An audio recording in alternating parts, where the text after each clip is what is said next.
김진의 돌직구쇼에 오신 여러분 반갑습니다. 김진입니다. 전 오늘도 저희 돌직구쇼 오픈 스튜디오 앞에 나왔습니다. 민주당에서 지난해 논란이 됐었던 소위 민주화 운동 보상법을 재추진하려 한다는 움직임이 있어서 정치권에서 논란이 되고 있습니다. 민주화 운동에서 헌신한 사람들에 대한 예우와 처우에 대한 보상 법안과 제도는 지금 많은데 문제는 그 자녀들에게 입학과 채용의 특혜를 줘야 한다라는 내용이어서 작년에도 셀프 보상법이냐 민주당에게 논란이 임바 있었는데 다시 재추진하려 한다라는 움직임, 과연 여러분들은 어떻게 생각하십니까? 잠시 후에 상세히 이 논란 다뤄보겠습니다. 저는 비가 오나 눈이 오나 매일 아침 이곳에서 여러분을 기다리겠습니다. 김진의 돌직구쇼 지금 라이브로 시작합니다. 잠깐만요.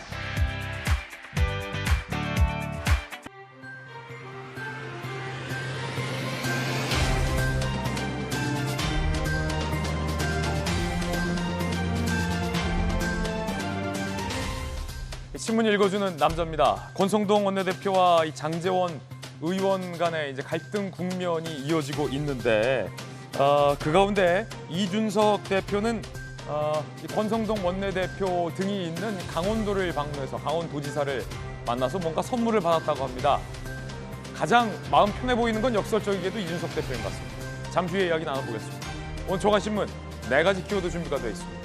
먼저 첫 번째 키워드부터 공개하겠습니다. 첫 번째 키워드는 뭘까요? 바로 이겁니다. 택시비 너무하죠? 이 동아일보 13일이 쓰고 있습니다. 요즘 물가가 올라서 너무나도 어려운데 믿었던 택시비 너무하죠? 동아일보 13일입니다. 심야 시간에 택시 요금 25% 이상 오를 것 같다. 업계에서는 사실 2배 인상을 요구하고 있습니다. 그래서 원희룡 장관이 2배는 너무 많다. 25% 인상으로는 승차난 해결 어려운 것 같기도 한다. 그 중간 어디매로 결정될 것 같은데 어쨌든 심야 시간에 택시 요금이 크게 오를 것 같다라는 겁니다. 이유는 코로나 국면에 택시기사들이 많이 떠났습니다. 택시기 빈 차들이 많은데 심야 시간엔 기사들이 없어서 택시가 안 잡힌다.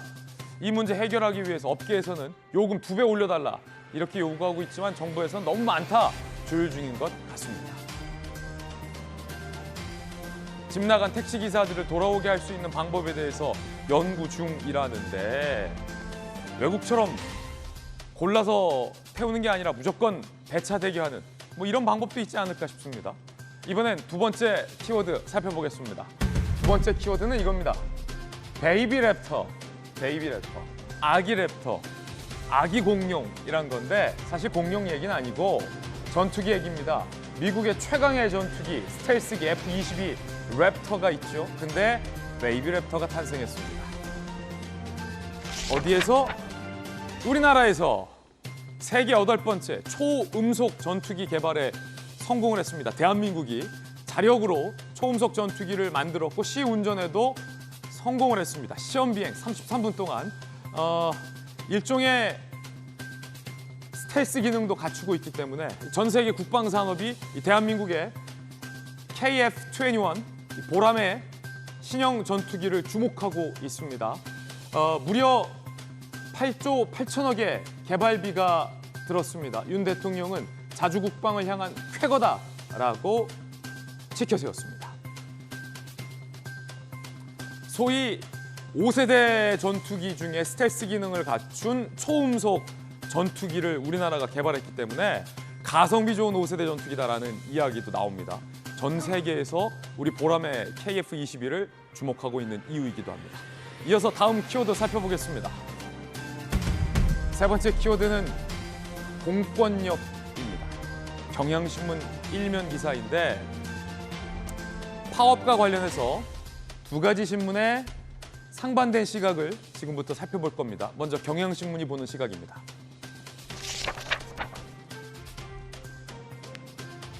거제 대우조선 노동자들의 파업 현장을 두고 경향신문은 정부의 공권력 투입에 비판적입니다. 짙어가는 공권력 투입 그림자, 긴장이 고조되고 있다. 이 노동자들의 생존권에 대해서 정부가 공권력 행사를 당연히 고려하고 있다라고 말한 것에 대해서 경향신문 상당히 비판적입니다. 15m 철제 난간 위 농성 노동자들은 여기 사람이 있다, 외치고 있다. 이 노동자들의 목소리를 경향신문은 주로 쓰고 있습니다. 반면 다음에 볼 한국경제신문은 이 파업 현장을 전혀 다른 시각으로 보고 있습니다. 함께 보시죠. 네 번째 키워드인데요. 1조 손실, 한국경제 3면입니다. 엄연한 불법 파업이다라는 것보다 더 들어갔어요. 한국경제는 이번 불법 파업으로 대우조선 업체에 1조 손실이 발생했다는 겁니다. 그런데 노조는 손해배상 소송 내지 말라라고 요구를 하고 있다. 그런데 노조 요구대로 이 책임을 안 물으면 경영진은 배임 혐의로 소송을 당할 수밖에 없는 딜레마도 있다라는 겁니다. 한국경제는 앞서 경향신문과는 달리 이번 파업으로 1조 손실은 누가 과연 책임질 것이냐라며 불법 파업의 손실 규모를 더욱더 주목했습니다. 대우조선해양 하도급 노조 파업, 과연 여러분들은 어떻게 생각하십니까? 지금까지 신문 읽어주는 남자였습니다.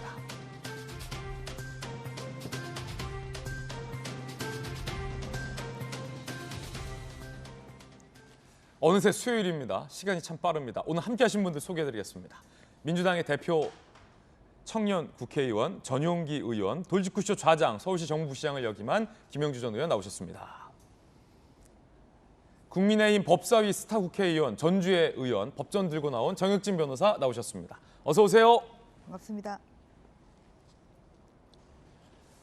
국민의힘의 지도부 갈등 국면에서 별하별 신조어들이 많이 나옵니다.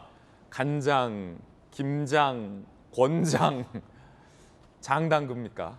상당히 좀 우려스러운 목소리가 당 안에서도 나오고 있습니다.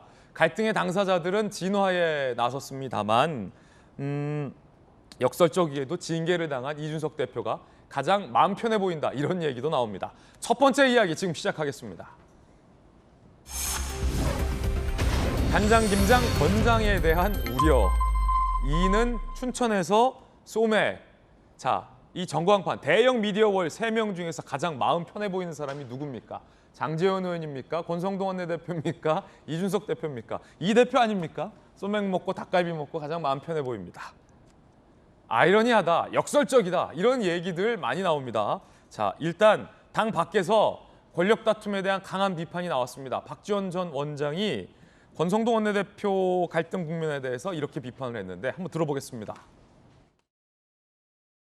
사실 제가 청와대에 있어봤습니다마는 그렇게 채용도 많이 합니다. 네. 그렇지만은 그러한 관계가 있다 하면은 국민들한테 좀 납득하게 설명을 해야지 어떻게 그래 말마다 싸가지 없이 해가지고 국민들을 화나게 만듭니까? 그러니까 지지도가 떨어지는 거죠. 박지원 전 원장이 돌직구를 알렸는데 박지원 전 원장이 청와대에도 오래 있어봤기 때문에 또 DJ 정부 때 핵심 아니었겠습니까? 이런 식의 채용은 문제가 없다는 거예요. 박지원 전 원장은. 이런 채용 많다. 그런데 이걸 국민들에게 상세하고 납득이 가게 잘 자상하게 설명을 해야 되는데 소위 버르장머리 없게 권성동 원내대표가 해명을 해서 그게 더 문제를 키웠다라는 지적인 것 같습니다. 김영주 의원님 어떻게 들으셨습니까?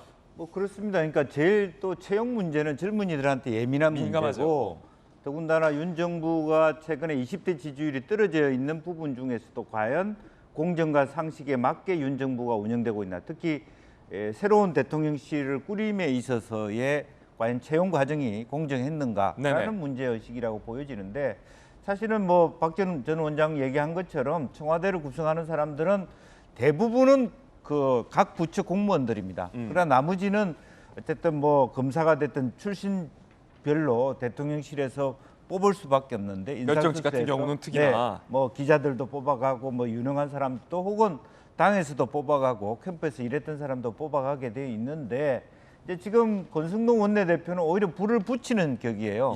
불을 잠재워야 되는데 다양한 사람들을 뽑는다. 그중에 이 사람은 절차와 능력에 따라서 절차적 정당성을 갖고 있다. 그 정도로 얘기하고 오히려 참 고생하는 걸로 안다. 그 얘기에서 충분히 되는데 7급 정도는 돼야 되는데 왜 9급이지? 혹은 최소임금도 안 되는데 그러면서 이제 오히려 불을 붙이죠. 노동부에서는 그러면서 왜 최소임금 올리려는 데는 반대하냐?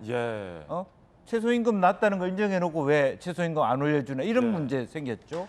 또 혹은 그렇게 자기네들은 편하게 집어넣지만 다른 사람들은 과연 기회가 공정하고 열려있냐 이런 의문점. 또 당은 당대로 자리는 더 과거 청와대 시절부터 대통령실이 줄어들었는데 당직자들도 못 가는데 사실은 옛날에는 국회의원 보좌진들이 많이 들어갔어요. 많이 들어갔었죠. 당직자가 많이 들어갔는데 예. 그런 거 없이 개인 인맥 중심으로 그러니까 그게 공적 채용이냐 사적 채용이냐 이런 논란까지 불거지게 했기 때문에 뭐 싸가지 있다 없다 그런 표현은 아니지만 굳이 오히려 설명을 하려면 국민을 대상으로 납득할 수 있는 수준의 점잖은 예. 표현이 필요하다 그런 말씀이시죠. 점잖은 표현이 필요했는데 너무 점잖지 못했다라는 지적을 박지원 전 원장과 김영주 전 의원이 동시에 주고 있습니다. 권성동 원내대표가 말 조심에 나섰습니다. 들어보겠습니다. 야권에서는 사실 용궁이라는 용어까지 써가면서 사적 채용에 대해서 비판하고 있는데 사적 채용이 아니고 공적 채용이라는 말씀은 대통령실이나 우리 당이나 많은 의원들께서 하셨기 때문에 거기에 대해서는 더 이상 답변하지 않겠습니다. 수명 과정에 하신 말씀이 2030이나 뭐 공시족들에게 박탈감을 일으켰고 사과 내지 유감 표명을 해야 한다는 그런 목소리도 있는데 거기에 대한 제 입장을 여러 번 얘기했기 때문에 답변하지 않도록 하겠습니다. 뭐 거친 해명을 좀 자제한다라는 측면도 있습니다만 사과를 거부했다라는 논란도 일고 있습니다. 어떻게 보십니까, 전용기 의원? 청년을 대표해서. 저는 저 사안을 보면서 그냥 사과하면 될 거를 가지고 왜 이렇게 사과도 못하고 거부를 하는 모습을 보이는지 사실 저는 이해가 잘 가지 않습니다.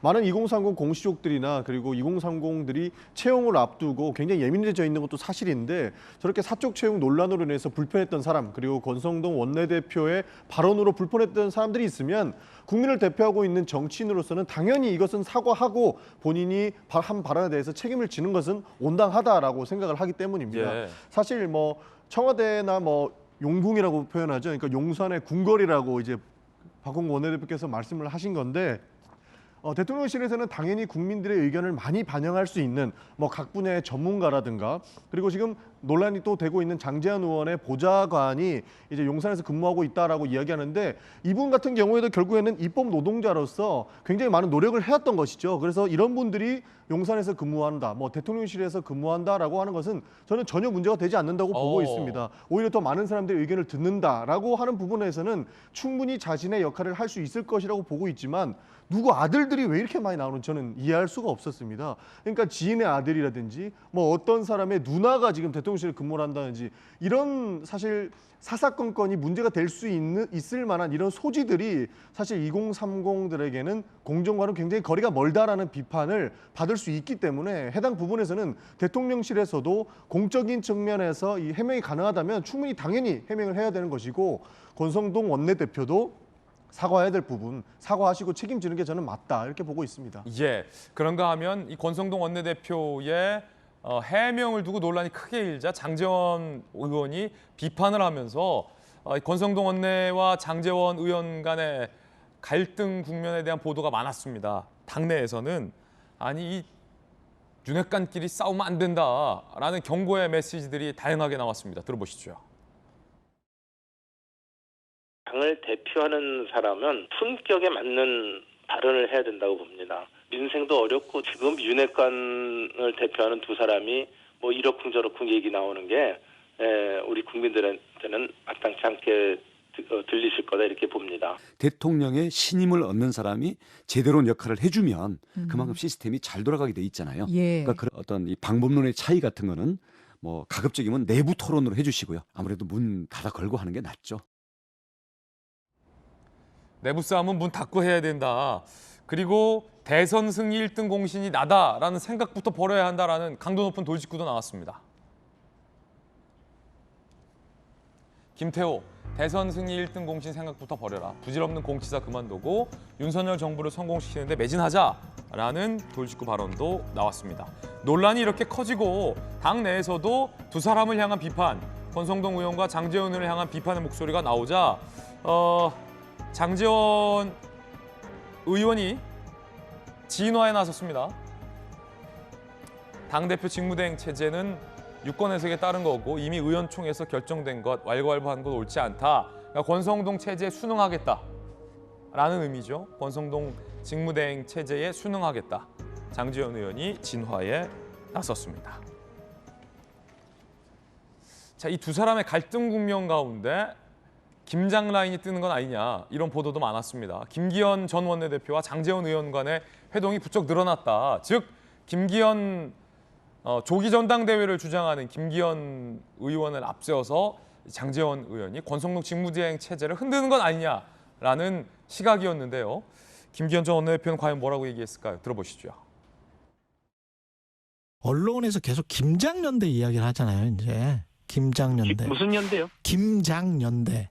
김장을 담그나요? 의원이 김장을 담글 철이 아닌데. 처음 듣는 것처럼 말씀하시는 저는 말씀. 김기현이고요. 예. 저는 김장 담그는 소재가 아니고요. 김기현이라고 하는 상품 자체로서 예. 정치활동 계속해 나갈 거고요. 평소에는 그러면 장제원 의원과 좀 친분이 있으셨던 거예요? 장제원 의원, 권성동 의원 다 친하죠. 친한 정도가 아니라 아주 친하죠. 그냥 어떤 뭐 언론에서 뭐 부각시키고 있는 뭐 갈등이나 뭐 당권 경쟁 이런 거는 좀 무리한 이야기다. 그런 말씀. 당의 직전 원내대표이기도 하고 사선의원이 돼가지고 나는 모르겠다. 오불 가능이다고 가만히 발전 끼고 앉아있어도 되겠습니까?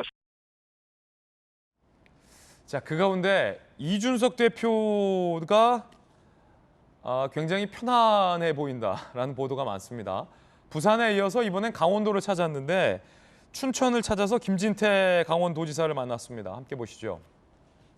대선 기간 중에 지선 기간 중에 남았던 강원도와 춘천 잊지 않고 지켜가겠습니다라고 본인의 지지자들, 청년들 중심으로 만났고 춘천을 찾은 이준석 대표를 만났다라고 김진태 도지사도 올렸습니다. 씩씩해서 홍삼액을 선물했는데 홍삼은 내가 더 필요해 보인다. 인생 뭐이냐 이렇게 사는 거다라고 얘기했고 김진태 의원이 컷오프 당했을 때 강원도지사 선거 관련해서 단식 농성 때 이준석 대표가 이불 들고 가서 선물해줬다. 그게 좀 고마웠다라는 또 두 분의 인연을 밝히기도 했습니다.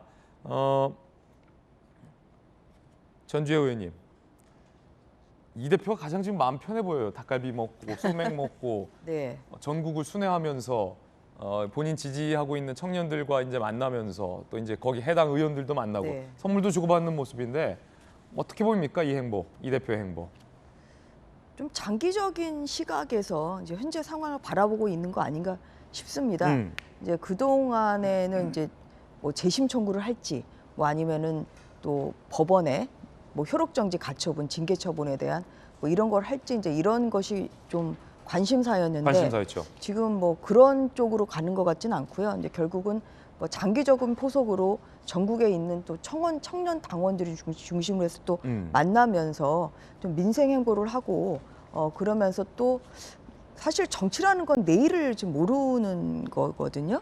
그래서 또 지금의 어떤 위기 상황이 또 언제 또 본인에게 기회가 될 수도 있기 때문에 그런 면에서 좀 긴 호흡을 가지고 좀 준비를 하고 있다 저는 좀 그런 생각이 듭니다. 그리고 참 보기 좋아 보인다 이런 말씀이시군요. 그리고 좀 그러니까 현재 상황을 본인이 좀 냉정하게 바라보면서 좀 미래를 좀 준비하는 것처럼 이렇게 좀 보인다는 것이고요. 표정이 굉장히 밝아 보이던데 그렇죠. 이게 공교롭게 상황이 당 안쪽에서 권성동 직무대행과 장제원 의원과의 뭐 불화, 뭐 지인 채용 논란이 뭐 권성동 직무대행과 윤핵관들 사이에서 이는 것과 이 대표 표정이 반대로 편안한 것과 무슨 뭐 상관이 있습니까? 뭐 그동안에 아무래도 당 대표라는 자리가 굉장히 무거운 자리잖아요. 예, 그래서 사실 굉장히 마음이 편하지가 않았을 텐데 여러 가지 또 현안도 많고 그러다 보니까 그런데 현재는 이제 그러한 좀 무거운 짐을 좀 내려놓은 상태라 상대적으로 좀 가벼운 마음인 거 아니냐는 생각이 좀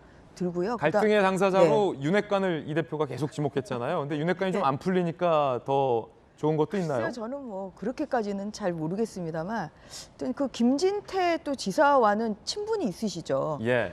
작년 대선에서 이제 김진태 지사가 이재명 비리 검증 그 TF 위원장을 했을 때 그때 그 이준석 대표가 이제 당 대표로서 좀 위원장으로 그렇게 또 임명을 해서 좀 역할을 했고 사실 근데 그 역할을 한 것이 지금의 김진태 지사를 만든 하나의 기반이 됐죠. 왜냐하면 대선에서 기여를 했기 때문에 뭐 그런 면에서도 굉장히 좀 각별해 보이는 그런 면이 좀 저는 두드러져 보인다고 생각을 하고 있고요. 뭐 이준석 대표가 아무래도 또 현재 당 상황을 나 몰라라 이렇게는 하지는 않겠죠. 그래서 뭐 그런 상황에서 또 예의 주시하고 있는 것처럼 그렇게 보입니다. 아, 지금 속보가 떴군요. 권성동 원내대표가 직무대행 대표가 조금 전 대통령실 채용과 관련된 해명 발언에서 무리가 있었다라며 송구하다. 특히 청년에게 상처를 준 점에 대해서 사과드린다라고 권성동 원내대표가 사과를 했습니다. 앞서서 우리 또 전용기 의원의 돌직구 발언도 있었습니다만 구급 갖고 뭘 그러냐. 최저임금보다 뭐 10만 원 더 받는다. 내가 7급 넣으려고 했는데 장제원 의원이 9급으로 했다. 내 압력이 안 통했다 등의 해명들이 논란이 됐었는데 권성동 원내가 조금 전 사과를 했습니다. 대통령실 채용 발언이 송구스럽다라며 특히 이제 청년들에게 사과드린다라고 권성동 원내대표가 사과를 했습니다. 자, 정혁준 변호사님, 권성동 원내대표가 이제 결국 사과를 했는데 그렇죠. 이제 뭐 용산이나 권 원내대표 입장에서는 좀 억울할 수도 있을 것 같습니다. 왜냐하면 이 대통령실의 채용이라는 절차는 굉장히 다양하고 박지원 전 국정원장이 얘기했던 것처럼 선거 때부터 캠프에서부터 이제 고생했던 사람이 별정직으로 채용되는 과정에서 문제가 없다라고 권 원내대표가 이제 용산은 생각할 수도 있는 문제인데 논란은 이제 그거보다도 권 원내대표의 해명 발언에서 마치 구급 공무원들을 좀 폄하하고 공시생들을 좀 약올리는 듯한 그런 발언으로 비춰진 부분에 대해서 어제까지만 해도 사과를 하지 않아서 또 돌직구에서도 이런 질타가 있었는데 조금 전에 사과했어요. 청년에게 송구하다. 어떻게 보세요? 일단은 뭐 사과는 당연한 거고 이게 단순히 정치적으로 좀 부적절한 말로 끝날 것이냐 저는 그렇게 보여지지가 않거든요. 그다음에 이제 박지원 전 그 비서실장도 하셨죠. 그 옛날에 오래 전에 계셨었고 그다음 이제 비서실장이니까 높은 사람들만 생각을 해서 그런 것 같은데 제가 봤을 때 규정 찾아보니까 전혀 그렇지가 않거든요. 이제 대통령 비서실 직제가 있어요. 그게 이제 그 대통령 비서실에는 정원이 443명입니다. 그런데 이제 청와대에서 용산으로 갔으니까 그 정원이 줄어들었을지는 모르겠는데 어쨌든 정원 자체는 443명인데 그중에 정무직이 12명이고 일반직이 431명이거든요. 그다음에 일반직 중에 고공단 높은 분들이 79명이고 그다음에 이제 3급부터 9급까지가 이제 뭐 300 몇십 명이 있단 말이에요. 근데 그중에 이제 별정직이 있는데 국가공무원법을 찾아보니까 국가공무원에는 종류가 몇 가지가 있냐면요. 크게 3가지가 있어요. 일반직, 특정직, 특수경력직인데 별정직은 그중에 그 특수경력직 공무원을 별정직 공무원이라고 하고 또 정무직 공무원도 있고 그렇거든요. 그런데 국가공무원법에 보면은 별정직 공무원에 대해서는 대통령령으로 그 규정을 갖다 둔다 그래가지고 그 규정이 뭐냐면 별정직 공무원 인사 규정이라고 있거든요. 그 인사 규정을 봤더니 채용 절차 같은 것들이 아주 자세하게 나와 있는데 그런데 비서관이나 자기가 특별히 대통령이 비서로 쓰겠다고 한 사람 몇 명 빼놓고는 뭐 일간신문에 공고해야 된다, 자격심사 서면으로 해야 된다 이런 규정들이 쭉 있는데 과연 그런 것들이 지켜졌을까? 전 정권에서도 당연히 지켜지지 않았을 수도 있겠지만 적어도 현 정권에서도 문제가 있는 거 아닌가 그 생각이 들고 그다음에 더 큰 문제는 그 권성동 대표 관련해 가지고는요. 부정청탁 금지법 위반이 아닌가 저는 의심이 됩니다. 왜냐하면 거기에 그 옛날 이제 김영란법이라고 하는 5조에 어떻게 되어 있냐면요. 그 누구든지 부정청탁을 하면 안 된다. 그런데 부정청탁의 대표적인 게 뭐냐면은 채용 등 공직자 인사 관련해 가지고 개입하거나 영향을 미치면 안 되고 그러한 영향을 받고 그 직무 수행한 공무원 같은 경우에 예컨대 그렇게 해서 인사를 한 공무원은 형사 처벌까지 받도록 되어 있거든요. 그런데 막강한 그 여당의 원내 대표가 이러이러하게 이야기를 하고 압력을 얻다고 본인이 스스로 이야기했단 말이에요. 그러면 이게 그 부정청탁 금지법 위반이지 무엇인가? 일단 그런 생각이 들어서 더 늦기 전에 사과하신 거는 저는 잘했다라고 생각을 하는데 과연 사과 정도로 끝날 수 있는 문제인가? 거기에 대해서는 좀 의문이 남는다. 저는 그렇게 생각합니다. 제가 생각하더라도 장제원 의원이 민감하게 반응한 이유는 바로 그 지점인 거예요. 권성동 원내대표가 장제원 의원한테 청탁한 것으로 보여질 수 있어요. 그렇기 때문에 빨리 꼬리 자르기를 했다고 저는 그렇게 느껴져요. 굉장히 위험한 그 지점들을 권성동 말하자면 권한대행이 하신 거예요. 그런 말씀을. 그래서 장제원 의원으로서 부인할 수밖에 없는 상황을 만들었기 때문에 경고를 줬다 그렇게 볼 수 있어요. 예, 물론 이제 이 말이 압력, 압박 뭐 이렇게 나갔기 때문에 뭐 청탁금지법 얘기도 나왔습니다만 당에서 이제 추천을 하는 거죠. 추천을 했는데 권 원내대표가 그거를 강하게 이제 압박을 했다라고 좀 거칠게 표현을 한 점이 이제 논란이 됐기 때문에 권성동 원내대표가 전적으로는 아예 불찰이다라고 사과를 했습니다. 사과가 좀 하루 이틀 더 빨랐으면 좋았을 뻔했다라는 아쉬움도 들긴 했습니다만 결과적으로 권성동 원내가 특히 청년들에게 사과를 했다라는 뉴스 속보 전해드리겠습니다. 일각에서 이 9급 공무원 채용뿐만 아니라 6급 채용도 논란이다라는 의혹이 제기됐습니다만 당 내와 또 용산에서는 굉장히 격앙된 분위기입니다. 별정직 채용, 특히 이 해당 6급 공무원은 캠프에서부터 무급으로 오랫동안 고생했던 유능한 사람이다라는 반박이 강하게 나오는데 여러분들은 어떻게 생각하십니까? 함께 보시죠. 주기환 전 광주시장 후보의 아들, 2003년 윤 광주지검 근무 당시 수사관 검사 2년이고 중수부 시절에서 근무했던 이력이 있는데 이 주 전 후보의 아들이 윤 검찰총장 사임 이후 비서 역할을 했다. 대선 캠프와 인수위 그리고 부속실 6급 행정요원으로 채용이 됐다라는 보도가 나왔습니다.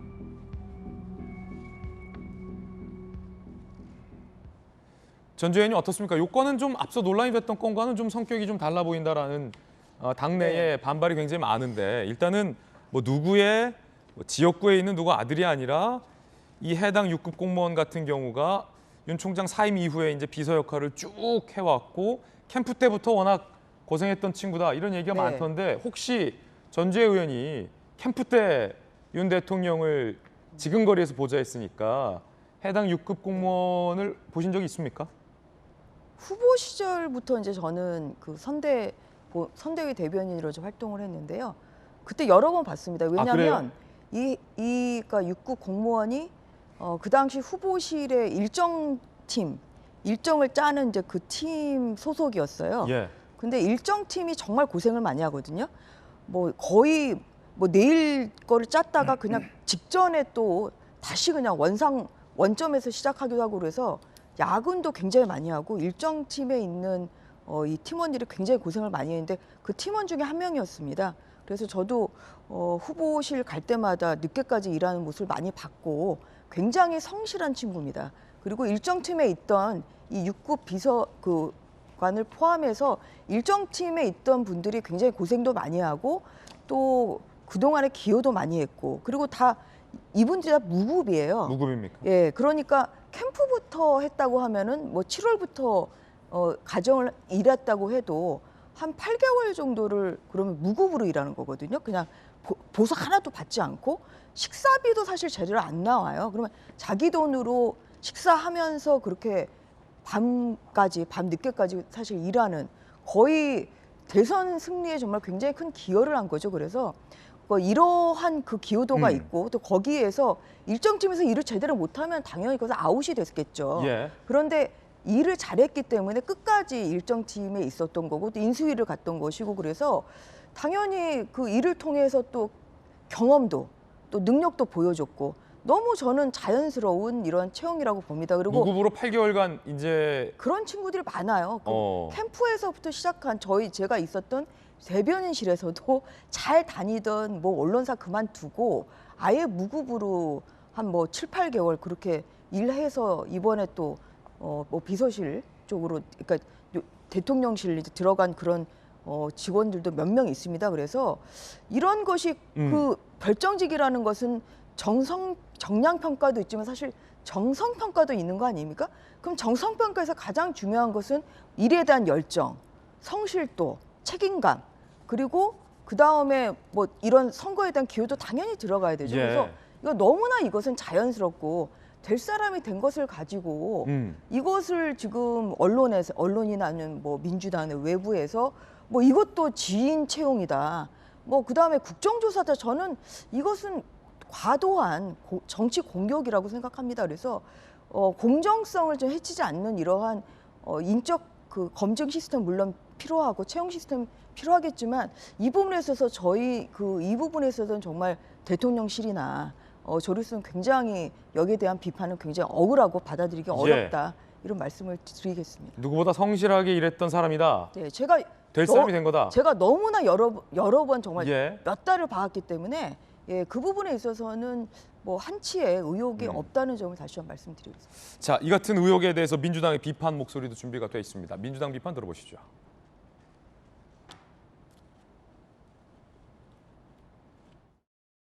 과거 어느 정권에서도 볼 수 없을 정도로 기준과 원칙도 없는 사적 채용에 아주 정실 인사로 가득 차 있는 것 같습니다. 대통령실이 정말 썩은 내가 진동한다 이런 이야기가 돌 정도로 우리 좀 국기에 관한 문란이다 이런 문제다 점에서 참 심각합니다.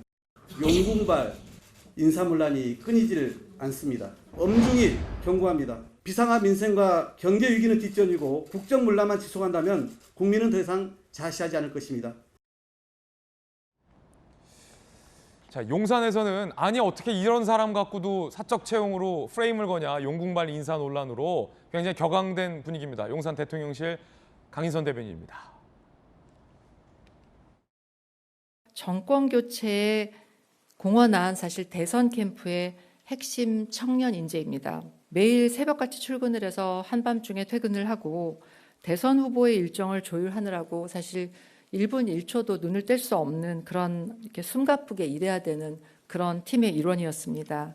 대선 캠프를 통해서 희생과 봉사를 하고 일을 같이 했던 그런 실무자들이 대통령실에서 일하는 것을 사적 채용이라고 하는 사실 이전에는 전혀 들어본 적이 없는 그런 틀로 호도를 하는 거는 사실 대선 승리를 위해 헌신한 청년에 대한 역차별이라고 생각을 합니다.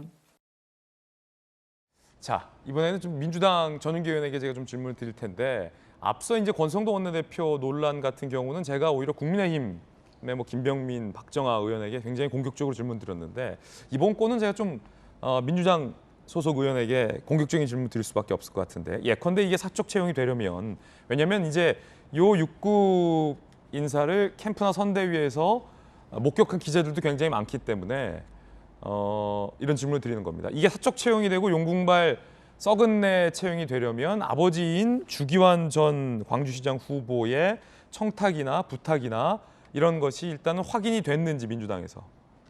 그렇다면 정말 문제라고 지적할 수 있고 두 번째는 이분이 선대위나 캠프나 후보 시절부터 이 청년이 정말로 열심히 일했던 흔적이 전혀 없는데 아버지나 누구의 사적 인연으로 채용됐다라는 정황이 있을 때면 민주당의 비판은 굉장히 합리적이라고 보는데 이 두 가지 중 하나라도 혹시 확인하신 게 있습니까? 그런 거 확인되기보다는 일단은 왜 또 누구 아들인지에 대한 포커스를 맞춘 겁니다. 사실 지인 아들이나 뭐 지인 찬스를 통해서 들어온 것처럼 보이는 사람이 사실 한두 명이 아니라는 거죠. 그리고 이번 건에도 검사 출신의 국민의힘 후보의 아들이 이번에 채용이 됐다라고 말하기 때문에 저희는 사적 채용이 아니냐라고 의심을 할 수 있는 것이고 이것을 가지고 국정조사를 하자라고 이야기를 할 수 있다라고 저는 봅니다.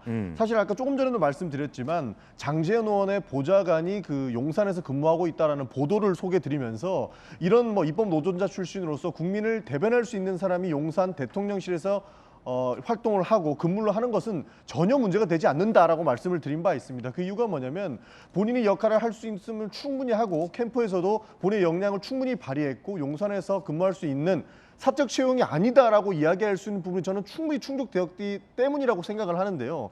이 주모 씨 같은 경우에는 결국에는 또 누구의 아들이기 때문에 이 이야기를 하는 건데 아까 전주 의원님께서도 말씀을 해주셨지만 정성평가가 있다라고 치자라는 거죠.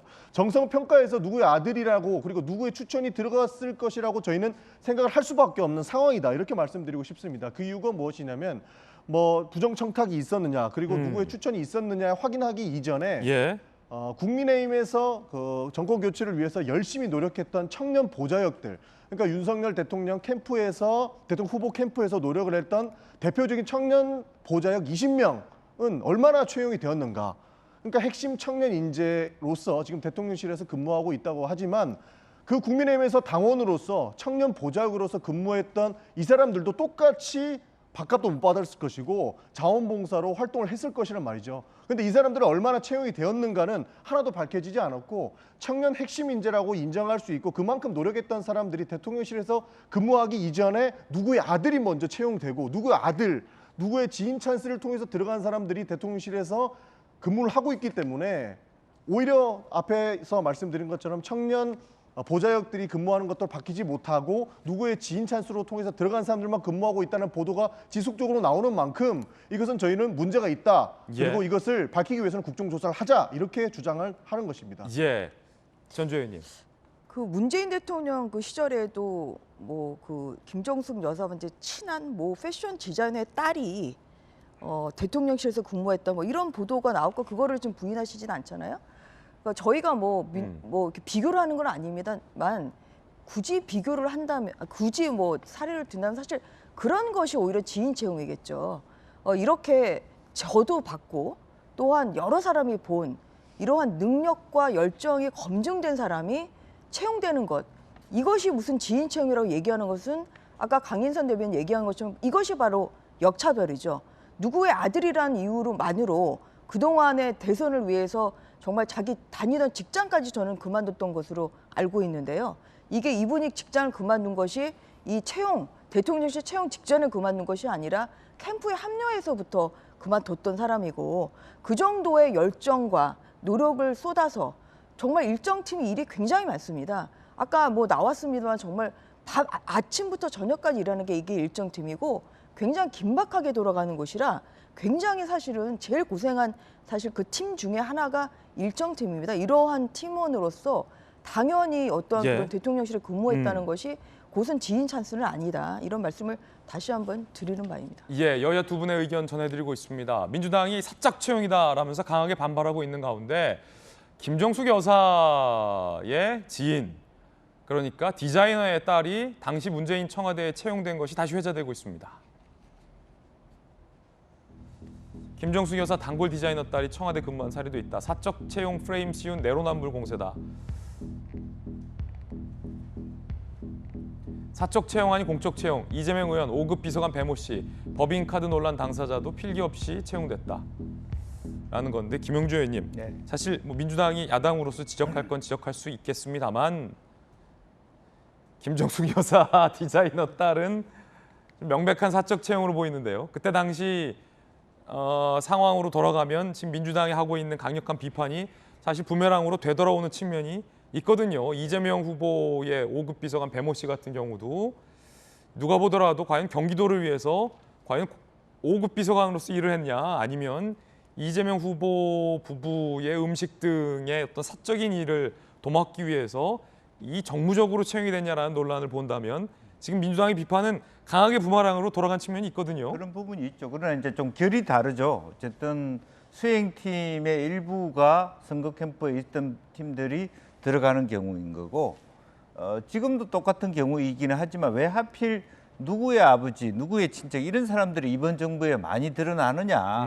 더 젊은이들이 예민해져 있는 상태이기 때문에 뭐 다 실제 아까 뭐 박지원 전 원장 얘기한 것처럼 선거 캠프에서 일했던 사람들이 많이 들어가요. 지금도 많이 들어가고 있는 거고 그게 잘못된 것도 아니고 말하자면 정성평가 또 더군다나 실제적으로 당선자 대통령 스스로가 선호도가 분명히 있습니다. 이 사람은 일하는 게 더 편해 했을 때 그거 자체를 달리 표현할 수 있는 방법이 없습니다. 이제 그럼에도 불구하고 왜 수많은 그런 사람들 중에서 누구의 아버지, 그 아버지들이 돋보이느냐 이제 그런 부분들이 지금 이게 문제 제기가 되고 있다고 보여지는 거고요. 이제 그런 의미에서 조금 더 우리가 살펴볼 것은 앞으로 채용 과정을 조금 더 투명하게 누가 질문했을 때도 이런 과정이 있었다. 그렇죠. 서류도 공개할 수 있는 어떤 시스템적 대응을 해주는 게 좋지 않겠냐. 굉장히 중요한 말씀인데 시스템적 대응 사실 이게 뒷받침돼야 되는 거예요. 그래서 누구의 아들 논란이 나왔을 때 아니 누가 아들이라서 뽑은 게 아니라 이렇게 아까 그 6급 비서관 같은 경우처럼 이렇게 열심히 근무를 했었던 객관적인 레퍼런스가 있고 이 레퍼런스가 채용 과정에서 이렇게 검증이 됐다라는 지금 반박 자료가 있으니까 용산에서도 당당하게 나올 수 있는 거잖아요. 근데 권성동 원내대표 논란 같은 경우에는 이런 레퍼런스 없이 말로써 9급이라 미안하다 막 이렇게 나오니까 논란이 좀 커졌던 것 같습니다. 김영주 의원님의 정확한 지적이었어요. 자, 그런가 하면 윤석열 대통령이 스타 장관 많이 나와야 한다라고 강조를 했습니다. 함께 보시죠. 여러 가지 지금 윤 대통령의 지지율도 그렇고 상황이 좋지 않은데 윤 대통령 경제도 안 좋은데 장관들에게 이렇게 주문을 했습니다. 직접 발로 좀 뛰고 국민들과 소통해 줄 걸 좀 당부, 스타 장관들이 많이 나왔으면 좋겠다라는 거죠. 장관들이 직접 현장에 가라, 언론 인터뷰도 좀 많이 하고 국민들 앞에 모습 보여라 라는 일종의 주문 겸 질타이죠. 언론에서 장관들만 보이고 대통령 안 보인다는 얘기가 나와도 좋다. 이건희 회장은 뒤로 물러서 있으면서 스타 CEO들을 많이 배출하지 않았냐, 이런 얘기를 했습니다. 스타 장관에 대한 주문인데 오늘 도어 스태핑에서 윤 대통령이 관련된 답변을 했습니다. 들어보시죠. 어제 스타 장관 많이 나와야 된다고 말씀하셨는데 그 발언 맥락 조금 더 한번 직접 설명. 너무 당연한 얘기 아니겠습니까? 제가 과거에 검찰에 있을 때도 그런 뭐 검사장들이나 검사들 중에 이게 총장이 유명해지는 게 중요한 게 아니고 일들 잘 하고 이렇게 해서 스타 플레이어들이 많이 나오는 조직이 성공한 조직이다라는 얘기를 늘 해왔고 뭐 그 맥락이라고 보시면 될 것 같습니다. 좋은 하루 보내세요.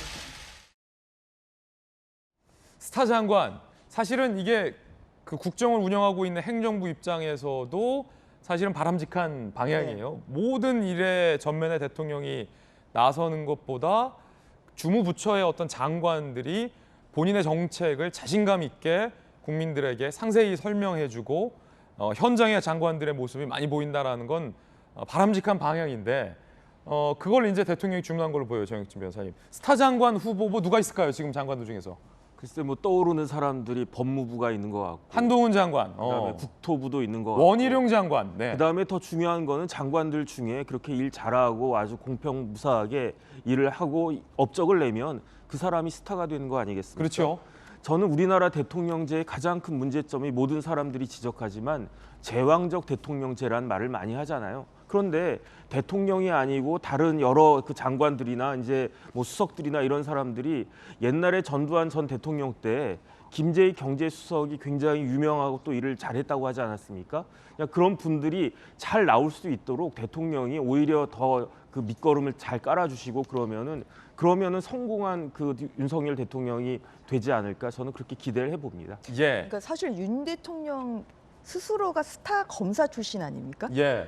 총장 되기 전부터 사실 굉장히 굵직굵직한 수사를 많이 하고 지명도가 굉장히 높았죠. 그렇죠. 예, 그리고 뭐 나는 사람에게 충성하는 게 아니라 조직에게 충성한다, 이런 유명한 또 어록도 남기시고, 그래서 본인이 스타 검사 출신으로서 뭐 그때도 총장을 의식한 게 아니라 그냥 본인이 열심히 하다 보니까 사실 총장까지 가신 거고, 이제 그런 것처럼 좀 장관이 스타 플레이어스 역할을 좀 당연히 해주는 게 굉장히 지금 중요하죠. 그런데 이제 조만간 아마 원구성이 이제 마무리가 되면 아마 좀 장관들의 시간이 좀 올 걸로 생각합니다. 그러면 이제 국회에 나와서 뭐 다음 주에 대정부 질문도 예정이 돼 있고요.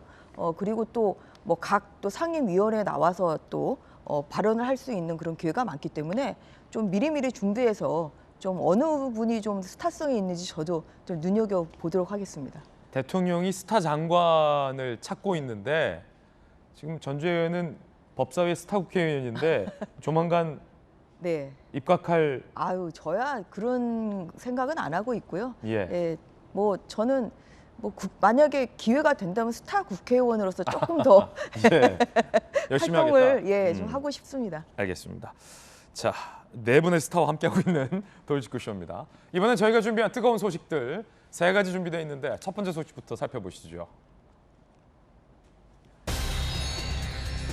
민주당에서 민주유공자 예우법을 다시 추진한다고 해서 논란이 되고 있습니다. 작년에 서른 의원 등이 추진한 바 있었는데요.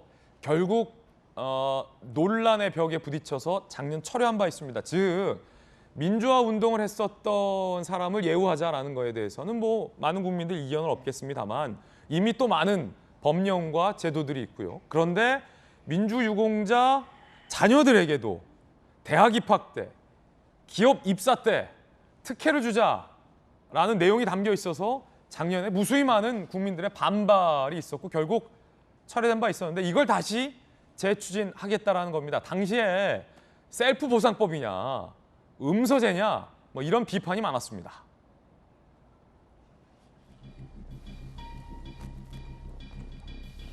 논란의 운동권 특혜법, 문 시절 철회법안 다시 꺼낸 민주당. 민주당, 문정부 시절 민주화운동 참가한 인사들 유공자 지정, 배우자와 자녀에게 교육 및 취업 지원, 민주유공자 예우법이 발의된 바 있었죠. 작년이었던 것 같은데. 이 셀프 특혜법이다. 아니, 지금 민주화운동 세력들이 민주당을 주류로 잡고 있는데 본인들이 본인들에게 특혜를 주는 거 아니냐라는 논란이 일었고, 현대판 음서제다. 민주유공자들에게만 처우를 개선하면 되지 자녀들 입학하고 취업에는 왜 특혜를 주냐, 차별적이다라는 논란이 일었습니다. 여론 비판에 당시 서른 의원 등이 철회를 한 바 있는데 지금 재추진을 한다는 겁니다. 조선일보 보도에 따르면 야권 관계자의 인터뷰는 이렇습니다. 다음 총선 결과는 어떻게 될지 모르니까 다수일 때 밀어붙여야 한다라는 인터뷰가 실리기도 했습니다. 논란이 뜨겁게 일 걸로 보입니다. 작년에 민주당이 이 민주화 보상법을 추진했을 때 국민의힘에서 강하게 반발한 바 있습니다. 작년 당시 반발 한번 들어보시죠. 저도 80년대에 민주화 운동을 했던 사람이지만 참 기가 막힌 일입니다. 보통 시민들이 만들어낸 민주화입니다. 몇몇 운동권 사람들에 의해서 민주화가 이루어진 것처럼 이렇게 생각을 하고, 당시 지금의 여당에서는 민주화 운동을 민주당이 독점하려 한다. 특히나 본인들이 본인들에게, 자녀들에게까지 이렇게 보상을 하는 것은 아니지 않냐라는 비판을 한 바 있었습니다. 지금 재추진하려라는 국면에서의 민주당의 반박도 있습니다. 한번 들어보시죠.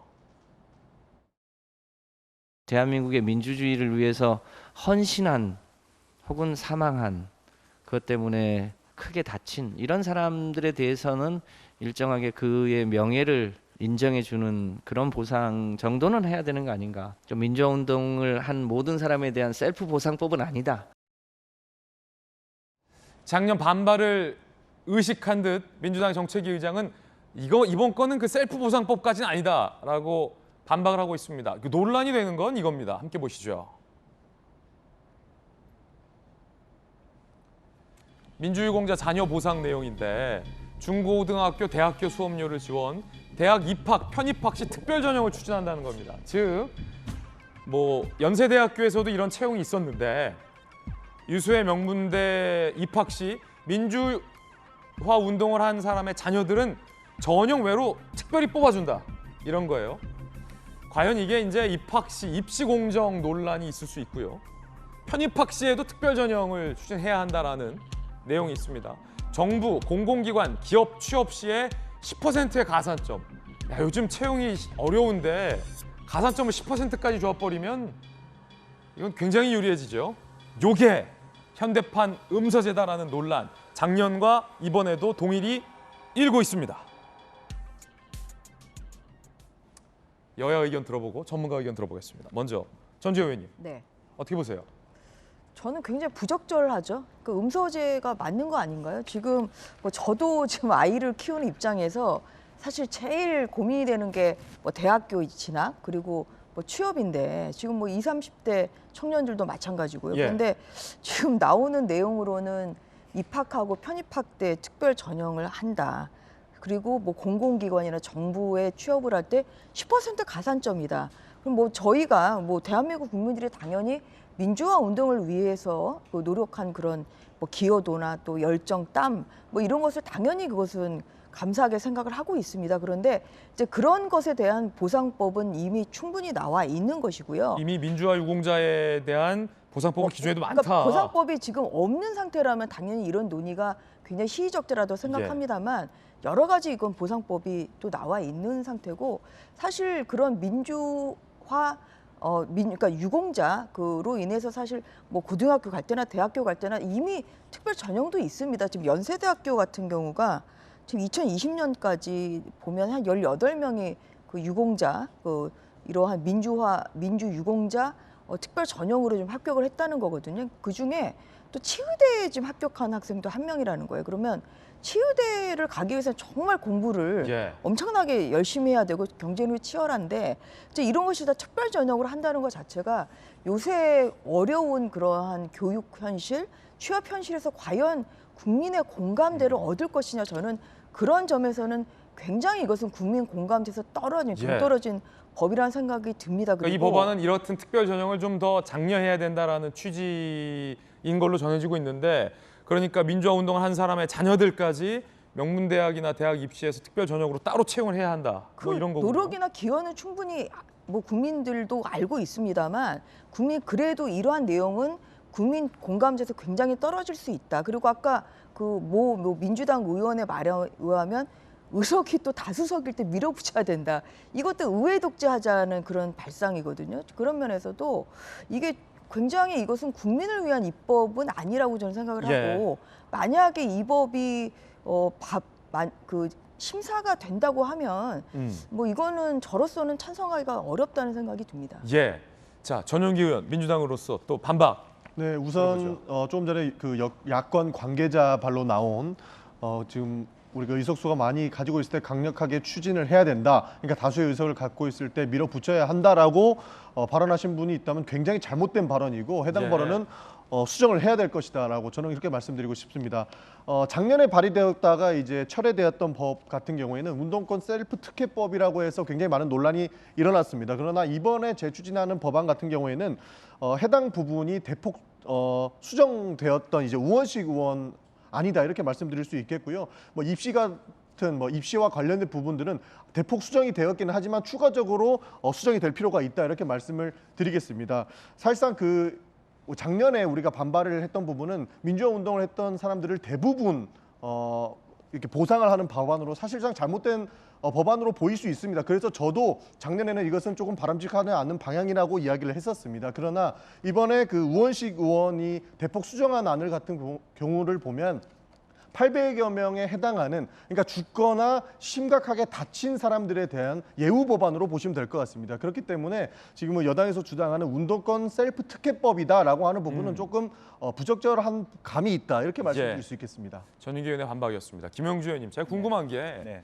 민주화 운동에서 헌신한 분들에 대한 보상은 있어야 되는데, 제가 궁금한 건 민주당에서는 민주화 운동에 대한 헌신을 기리는 것은 굉장히 바람직한데, 국가를 위해 헌신한 순국 장병들이나 예컨대 천안함에서 희생한 천안함의 순국 장병들의 가족이나 혹은 그의 자녀들, 이런 것에는 왜 특별법을 추진해야 된다라는 목소리를 들어본 적이 없어요. 제가 민주당에서 최근에. 그리고 또 전용기 의원께서는 굉장히 부적절한 발언이다라고 지적을 했지만, 이 시점, 작년에 철회했는데 지금 이 시점, 총선이 얼마 남지 않은 이 시점에서 왜 또 민주화 운동 자녀들에게까지 보상하는 특별법을 추진하는 것과 관련돼서 시기적으로 객관적으로 본 사람 앞정에서 총선이 얼마 안 남았으니까 다수당일 때 이런 거 보상해야 되는 거 아니냐라는 의혹이 들 수밖에 없기도 하거든요. 어떻게 보십니까? 그러니까 여야 모두가 우리 국가 전체의 말하자면 국가를 위해 희생한 자에 대한 어떤 균형 잡힌 보상 체계를 가지고 있어야 됩니다. 과거에 태평양 전쟁 유족회 같은 데서도 그런 어떤 예우에 대한 부분이 있습니다. 결국 부결됐거든요. 정부가 예산 수반 법률에 대해서 부적절하다. 즉 지금 우리가 봐야 될 지점들은 민주화 운동 유적에 대한 예우가 부적절한 것이 아니라 형평성에 맞느냐의 논쟁에서 지금 가야 된다고 봅니다. 그러니까 천안함이든 또 독립운동 또 광복회 회원들 혹은 현재도 지금 군대에서 다치거나 뭐 여러 가지 한 부분에 대해서 과연 그 사람들을 어느 정도 국가가 보상해 주느냐, 그러한 국가 전체의 국가 권위를 인정하고 희생을 인정한 사람들에 대한 총괄적인 보상 체계상 민주화 운동의 어떤 유족들에 대한 보상이 너무 부족하다든지 혹은 800명 정도밖에 안 되기 때문에 예산이 이 정도면 해줄 만하다든지 국민들이 들었을 때 충분히 납득할 수 있는 전략이 필요한 거 아닌가. 근데 막연하게 지금 얘기하는 것처럼 우리가 힘 있을 때 민주화 운동 세력을 위해서 한 건 하자. 그럼 천안함에 대한 유족이라든지 전쟁에 대한 유족들은 국민의힘에 가서 매달리고 또 민주화 운동은 민주당에 매달려서 이렇게 저렇게 힘이 있을 때 국가 재정을 이렇게 쓴다라고 하는 것은 보편적이지도 못하고 기형적인 부분입니다. 따라서 그거는 국가 전체의 권위를 망치기 때문에 지금이라도 조금 어차피 저는 법사위에 가서는 여러 가지 또 기재부 의견에 따라서 많은 부분 걸러내어질 것이라고 보여지지만 제가 앞서 말씀드린 것처럼 국가 전체에 있어서 국가를 위해서 희생한 자라고 하는 개념 또 그들에 대해서 어떻게 정부가 지금까지 보상해 주는가 그게 준하여 민주화 운동의 유족들이 어느 정도 해줄 수 있는가를 가지고 다시 논의해 볼 필요는 있다 그렇게 보여집니다. 예.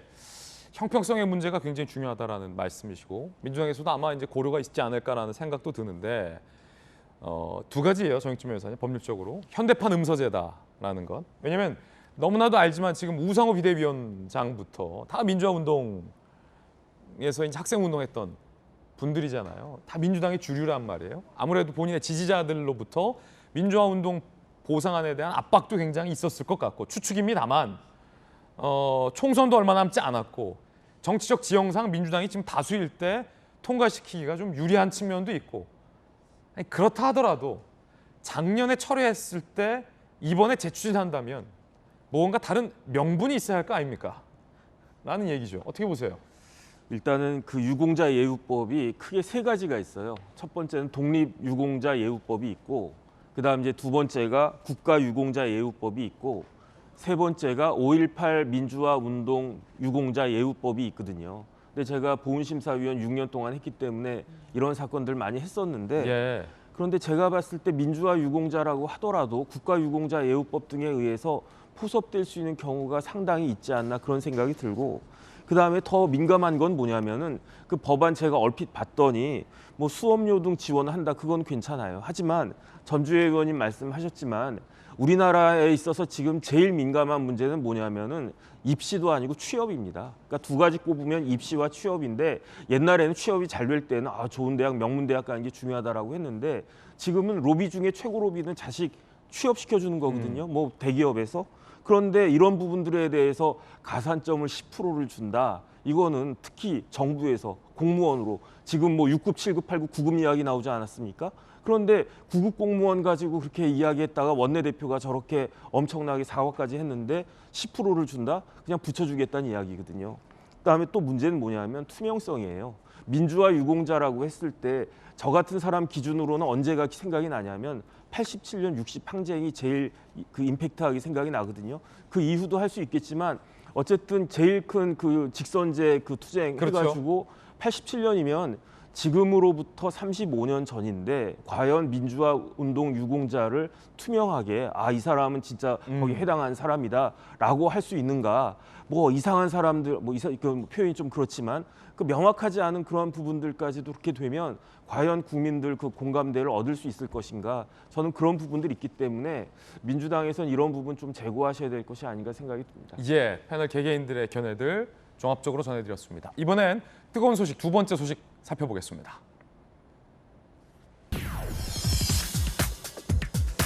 인하대에서 사망한 여대생이 추락 후 1시간 넘게 방치돼 있었는데 그때가 골든타임이고 맥박과 호흡이 있었다는 겁니다. 만약에 이 가해 학생이 즉시에 응급조치를 했거나 신고만 했어도 여대생은 살 수 있었을지도 모른다라는 정황이어서 너무나도 안타깝습니다. 함께 보시죠. 지난 15일 새벽 1시 반 추락 여학생 A씨와 가해자 B씨 인하대 한 단과대 건물로 들어가는 모습이 포착됐고 2시간 후 건물 입구 앞에 피 흘린 채 쓰러져 있는 여대생이 발견됐죠. 남성이 건물을 벗어난 시각과 1시간 이상 차이가 납니다. 즉 1시간 넘게 추락 후에 방치를 했다라는 이야기가 됩니다. 소방 관계자의 충격적인 이야기 들어보시죠. 일단 현장에서는 호흡 맥박이 있었고 의식은 없었어요. 병원으로 이송하는 차 내에서 심전도 모니터링을 하면서 가거든요. CPR이 필요한 상황이 발생한 거죠. 종합하면 김용주 의원님. 네. 여대생이 추락했어요. 가해 남학생 그걸 봤어요.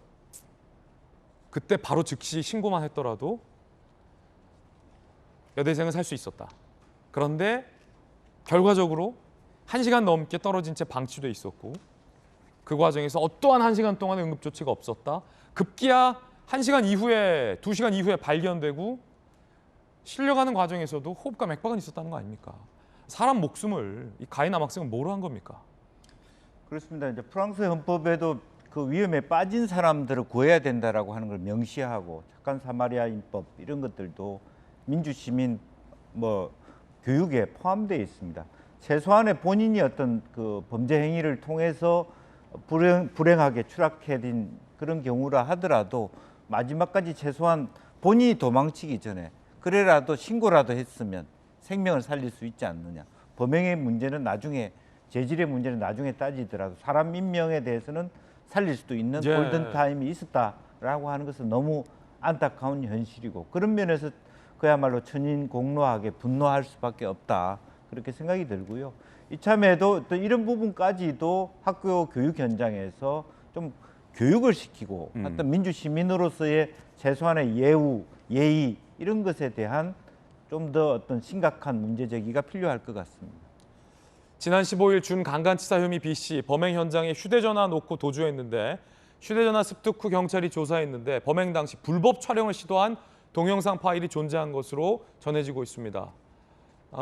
불법 촬영까지 시도했다. 성폭행 중에.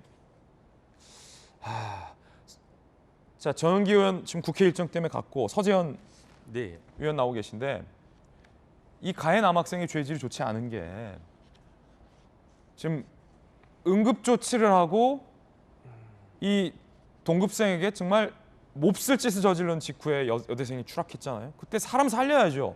그때 이 남학생이 한 거는 옷가지를 숨기고 본인의 범행을 은폐하려 했다라는 의심이 드는 행동들이었고 그 이전에 불법 촬영까지 하려고 했다는 겁니다.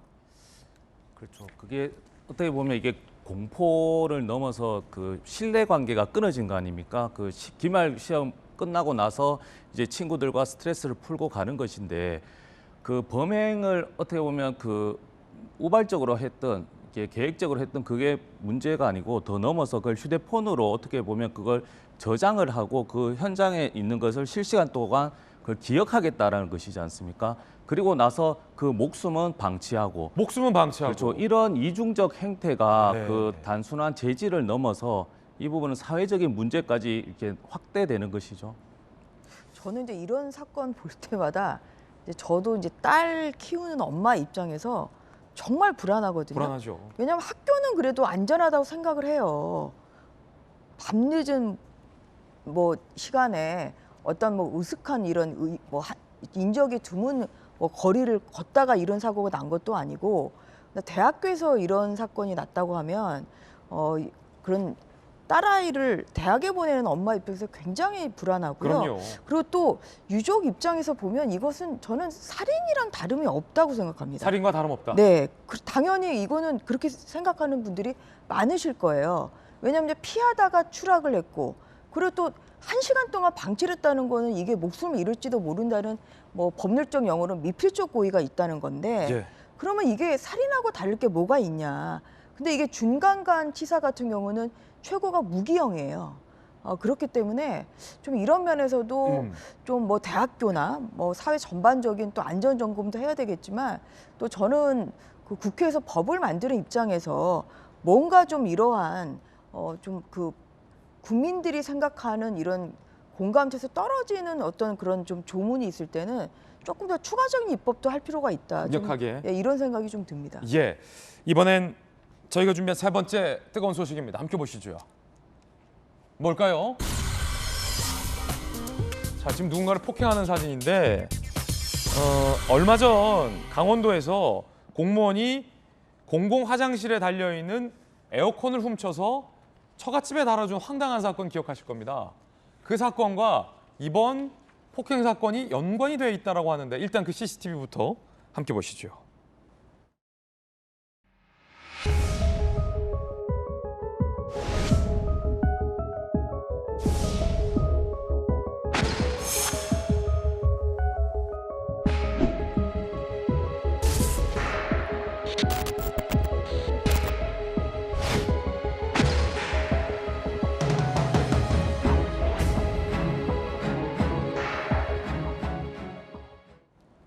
황당한 사건을 저질렀던 공공화장실에 있는 에어컨을 떼어서 처갓집에 달아준 그릇된 사위. 알고 봤더니 열흘 뒤 버스 기사를 폭행했어요. 에헤이. 속초시 공무원 A씨 고성군, 속초 공무원이 왜 고성에 오냐고요. 해변 화장실에서 에어컨과 실외기까지 알뜰살뜰히 떼가다 처갓집에 달아주고 직위해제됐죠. 그런데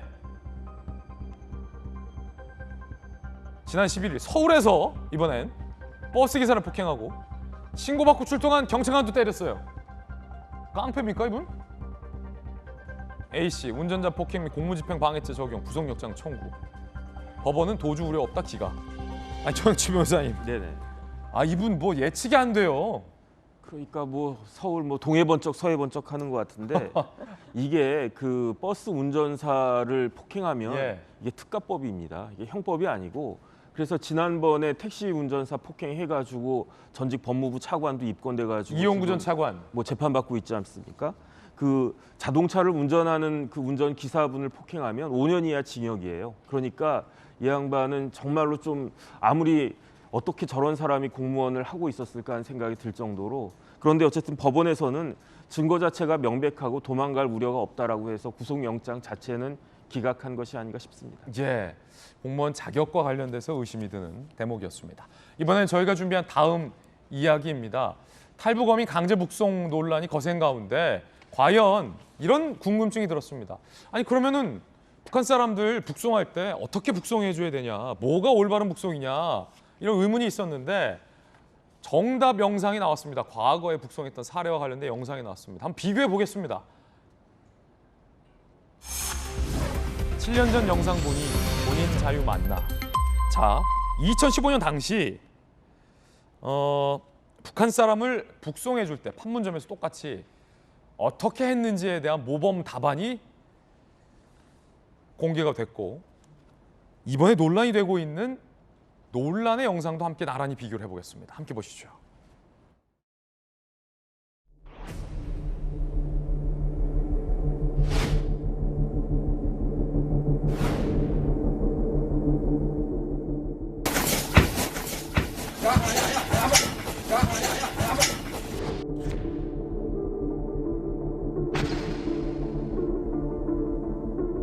박수는 본인 자유에서 고향으로 돌아가는 건 맞습니까? 네.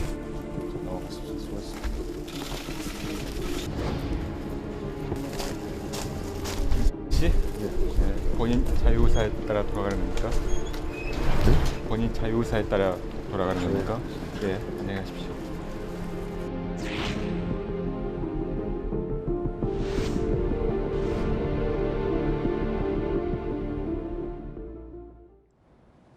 너무 대비되죠. 본인의 자유의사에 따라 돌아가는 겁니까? 누구시? 신원과 재차 공무원이 묻습니다. 몰라서 물었겠습니까? 다시 한번 확인하는 거죠. 네, 안녕히 가십시오. 친절하게. 이게 제대로 된 북송입니다. 네. 이번에 논란이 됐던 건 가기 싫다, 남겠다라고 하는 사람에게 묻지도 않고 따지지도 않고 안대와 포승줄과 케이블 타이까지 묶어서 경찰 특공대가 소 도축장에 끌고 가도 북한으로 넘겨버렸습니다. 여야가 정쟁을 하고 있습니다만 어떻게 북송을 하는 것이 맞는 것인가라는 의문 앞에서는 확실히 대답할 수 있을 것 같습니다. 전재 의원님, 두 영상 비교하셨는데 어떻게 보셨습니까?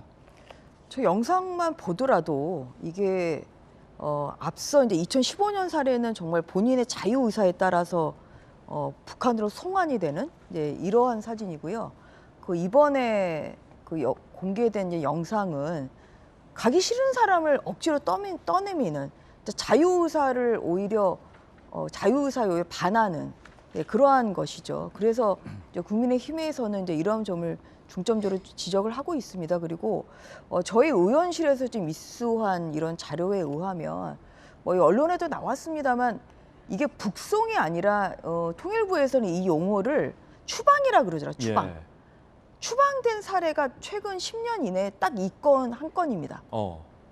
그동안에는 그렇게 뭐 우리나라로 왔던 사람들이 북한으로 간 건 다 자유의지에 따라서 간 거예요. 본인의 자유의지를 의사를 확인을 하고 그 의사를 존중을 해서 아까 화면에 나온 것처럼 다시 한번 또 판문점에서 다시 한번 확인하지 않습니까? 그렇게 해가지고 간 것이 이제 이게 송환이고요. 본인이 북한으로 돌아가고 싶다고 얘기를 하니까. 그런데 본인이 귀순 의사를 밝혔음에도 불구하고 북한으로 이거는 보내는 것은 이것은 통일부에서의 정식 명칭이 추방입니다. 추방은 이건 한 건밖에 없는 것이고요. 그러면은 왜 흉악범이란 이유로 추방을 해야 되냐? 왜냐하면은 북한에서 죄를 짓고도 우리나라에 와서 귀순이 인정이 된 사례도 지금 뭐 23명이 있다는 거거든요. 그래서 그러한 점을 보더라도 이것은 굉장히 석연치가 않다. 그리고 뭐 다른 걸 떠나서 절차 그리고 인권 중시 이런 면에서는 굉장히 이것은 문제가 많은 것이고 이 부분에 대해서 지금 검찰에서도 수사를 하고 있다는 거니까 그 결과를 좀 주의 깊게 봐야 될 것 같습니다. 물론 이제 민주당 입장에서는 송환과 추방은 다르다라고 반박할 수 있을 것 같고 실제로도 그렇고 또 흉악범이지 않느냐. 앞서 이 북한으로 송환됐던 그냥 선량한 북한 사람들과는 다르지 않느냐라고 반박을 할 수도 있겠습니다만 제가 질문 드리고 싶은 건 이거예요.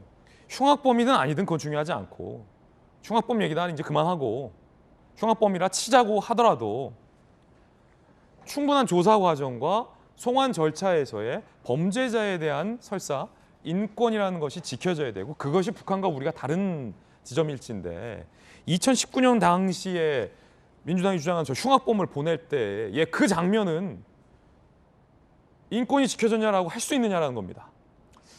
네, 그래서 저는 그 이제 국민의힘에서 문제 제기한 특히 이제 북한군은 우리의 주적이지만 우리 북한 동포는 우리의 가족이지 않습니까? 그런 인권에 대한 문제 의식과 그런 가치 그걸 이제 비판하고 개선하는 것은 진일보했다. 그러나 이것을 정쟁으로 가서는 안 된다는 말씀을 드리는데요. 계속 말씀드린 게 귀한이 아니지 않습니까? 16명이 살해했고 그래서 그것을 본인이 살기 위해서 넘어왔으면 국내법에서도 비정치적 중재 범죄자는 허용, 그러니까 입국, 그러니까 귀순을 허용하지 않고 추방하겠다는 있는 것이다.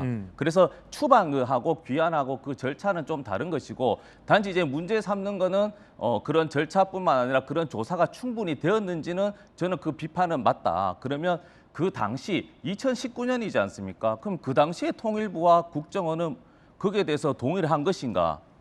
지금 보면 검찰에서도 이 사건에 대해서 8개월 전에 종결했단 말입니다. 그런데 바뀐 거는 통일부와 정부 기관이 어떤 스탠스가 바뀌다 보니까 이 검찰 수사가 새로 시작한 것인데 왜 3년 동안 그러면 통일부와 뭐 국민의힘 기관들이 가만히 있다가 왜 정권이 교체되고 아이러니하게 이런 것들이 계속 문제 제기하냐 이것에 대해서도 조금 이제 의심에 가는 것이죠. 자, 여러분들은 어떻게 생각하십니까? 흉악범이다 아니다의 논쟁은 그렇게 이번 사건에 있어서 본질적이지는 않은 것 같아요. 흉악범이라 하더라도 과연 충분한 조사와 절차적인 과정이 생략된 채 저렇게 보내는 것이 과연 온당하냐 민주정부에서 라는 의문이 계속해서 되뇌이는 장면이 아닐까 싶습니다. 여러분들의 판단과 의견도 궁금해집니다. 그런가 하면 서해 공무원 피살 사건과 관련해서 9곳에 대한 감사가 착수됐다는 뉴스도 나왔습니다.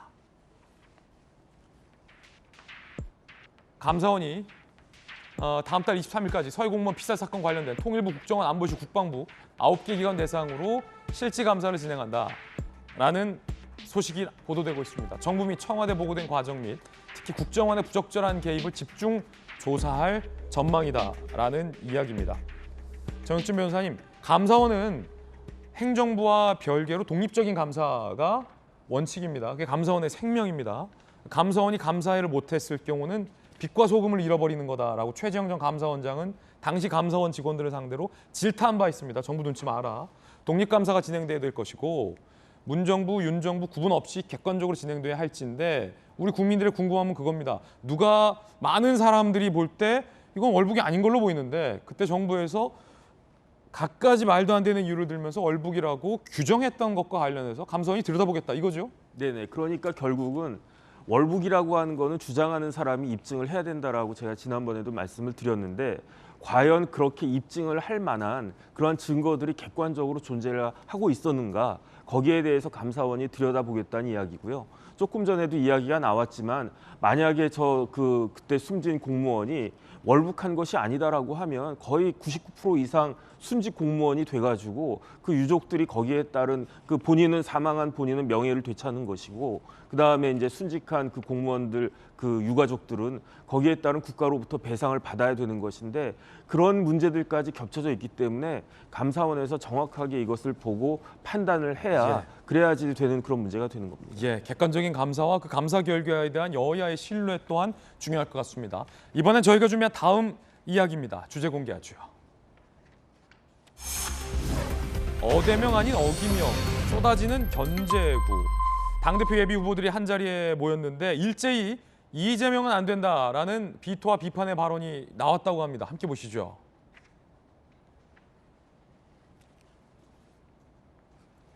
서른 당권 주자죠. 이재명 누가 봐도 변호사비 대납했을 것이라고 보는 것이 상식적이다. 이재명 당대표 되면 분당 위험성이 높아진다. 박용진, 이재명의 사법 리스크는 객관적으로 존재한다. 강병원, 의원 자격 정지 제도를 통해 방탄 국회라는 말 사라지게 할 것이다. 이재명 의원을 겨냥했죠. 김민석, 지방선거 패배는 총괄주의자였던 이재명 책임이다. 8명의 당권 주자들 가운데 절반, 4명이 이재명 의원의 사법 리스크에 대해서 구체적으로 비판을 적나라하게 했습니다.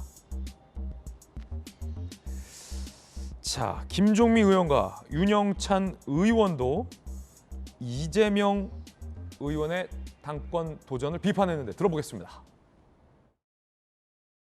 지난 대선에서 보여준 이재명의 민주당 갖고는 어렵다. 변화된 이재명이 필요하다는 거죠. 이재명의 민주당이 아니라 국민의 민주당으로 바뀌어야 된다. 민주당이 특정인의 정당 그리고 특정인의 사당화되는 거에 대해서는 단호하게 거부를 해야 된다. 이재명 후보를 중심으로 해서 민주주의적인 질서와 제도적인 과정 이런 부분들이 굉장히 흐려진 부분이 있습니다. 특히 이번 당대표에 도전한 서른 의원 같은 경우는 대장동 사건으로 구속된 사람들이 이재명 의원의 측근이다라고 비판하면서 성남FC도 문제다라고 비판의 칼날을 높였습니다. 그러자 친 이재명계 의원이 박찬대 의원과 이재명 의원 본인은 어떻게 얘기했을까요? 들어보시죠. 대장동 의혹도 보더라도 지금 구속돼 있는 사람들이 다 아주 측근 중에 측근들이었습니다. 그리고 뭐 성남FC 후원금 문제 이것도 객관적으로 누가 보더라도 그 문제가 심각하겠네라고 나오는 것이 뭐 틀리지 않는 이야기입니다. 그다음에 변호사비 대납 문제 악의가 안 맞아요. 검찰들이 대부분 다 파악을 했으리라 생각합니다. 계단 조심하세요. 서른 의원께서 전당대회가 되니 다시 대장동을 가지고 사법 리스크라고 얘기를 하면 상황과 목적에 따라서 말이 좀 달라지는 것 같은데 후배 정치인들한테 보여줄 좋은 아름다운 모습은 아니지 않나. 네. 정치 보복이다. 예, 목적을 가진 아니 검찰이 기소하면 기소 리스크는 다 있죠. 서지현 의원님, 당권 주자 절반이 이재명 의원의 대장동 의혹도 이상하고 성남FC 의혹도 이상하고 변호사비 의혹도 이상하다라고 다양한 지점에서 다양히 비판을 하고 있어요. 사법 리스크는 존재한다는 건데 이재명 의원 당대표 되는 게 되게 유력하잖아요.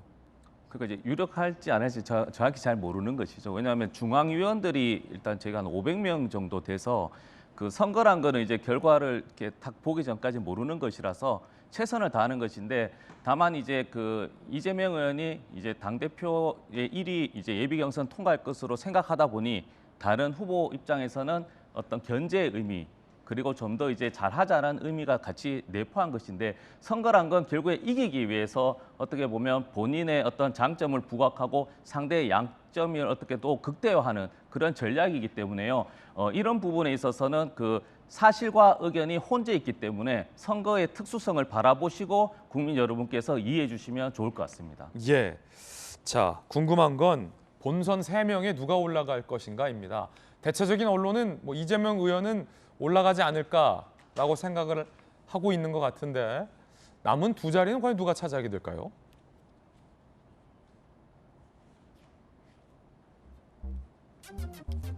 본선행 2명은 누가 이재명에 맞설? 28일이에요. 다음 주죠? 예비 경선. 중앙위원회 70%, 국민 여론조사 30%지만 여기에 숨어져 있는 건 그냥 일반 국민 여론조사가 아니라 민주당을 지지하는 사람 중에서 여론조사를 반영한다는 것. 3명만 본선에 올라가는데 현재 판세는 1강 3중 4약이다 라고 서울신문은 보도하고 있습니다. 그런데 사실 당의 개파에 대해서 조금 아는 기자들은 저 4약 중에서 개파의 지원을 받고 있는 2명이 굉장히 강력하다라는 얘기를 하고 있는 사람도 있고요. 이것저것 사정 다 아는 좌장 김영주 의원님, 네. 2명 누가 유력해 보이십니까?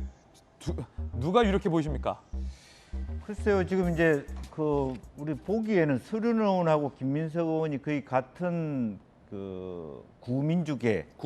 왜냐하면 네. 중앙위원이라 하면 나이 드신 당원들, 옛날부터 민주당을 해왔던 분들이 표를 많이 받을 수 있는 요점이 있습니다. 그러니까 그분들 중에 서른이냐 김민석이냐를 누구에게 더 지지하느냐에 달려 있는 문제가 있고요.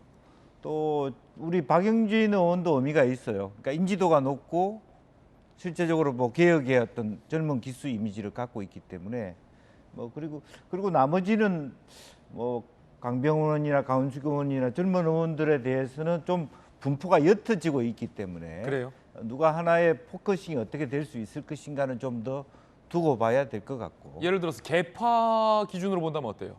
개파 기준으로 보더라도 지금 현재 특별하게 개파에 집중을 받을 수 있는 사람들이 그렇게 보이지 않아요. 그래요? 이재명 의원을 제외하고는. 예컨대 뭐 친문의 적자는 누구 뭐 이런 게 없다는 거죠? 그런 부분을 쉽게 판명하기 어렵습니다. 그래서 뭐 그렇다고 강병원이 적자다, 강훈식이 적자다, 박주민 적자다 얘기하기 어렵잖아요.